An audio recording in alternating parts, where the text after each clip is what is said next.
which is called Standstill. It's a project inspired by the Russian photographer Gorsky, 1944, who made the first color photos of Russia. And in my work I often work with archive material, and one day I bumped into this collection. The collection is now in the Library of Congress in Washington. They put it online, and there I found the collection. You can download the images, and I downloaded a lot, and I often look at the photos. And then there was one day that I realized there's more happening than just first color photos, because the process that he was using is called color separation, for which you need 3 black and white photos, one with a red filter, one with a blue, one with a green. Do you need to translate? And then later you superimpose those pictures on top of each other to create a color image. And while he was taking the pictures, there's short intervals between the exposures. And if something in the image moves during these exposures, it doesn't get a normal color. You get these defaults in the coloring. And there was one portrait from 1909, the portrait of Pinkas Karlinski, from the top of my head.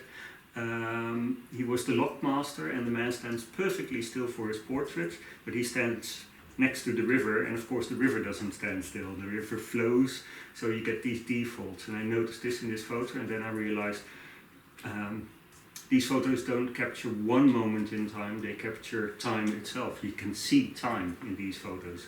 And although it's only one frame, I more or less experience them like extreme short films, because it's about time. You see changes in light, you see movement. And then I was really curious to apply this technique in video. I first started with video, and later, and that's what I'm doing here now, to apply it in photography. So I'm using color separation, except that I do it digitally. I'm very much aware of the intervals between the photos, and sometimes I really stretch the intervals. It can be seconds, it can be hours, but I always play with the interval. It's very much a project about time. Gorsky in his time tried to make a portrait of Russia, going to several places, taking photos of different types of architecture, taking portraits of people. I'm doing something similar. I travel to different locations, and I also make portraits of people.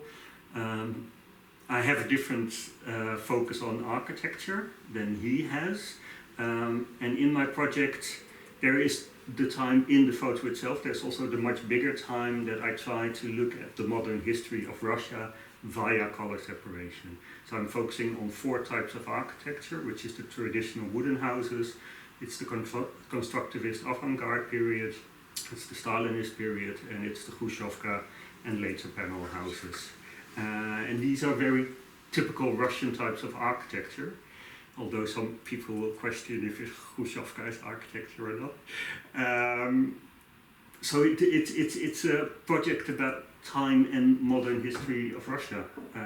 And I use color separation to record time, but also the color separation gives me the chance to, if I play with the interval, to put an emphasis somewhere. I can, for instance, with the traditional wooden houses, I've been also working in Siberia 2 years ago, and there I was taking photos of the izba. And then the izba are firm in time. It's a tradition firm in time, so the houses don't move, they're there. But then modern life rushes by, and modern life only appears in one of the 3 layers, so it also becomes like a ghost image. It becomes transparent, so then I can emphasize something, the contrast between this tradition and modern life. And this is also how I look at the other types of architecture.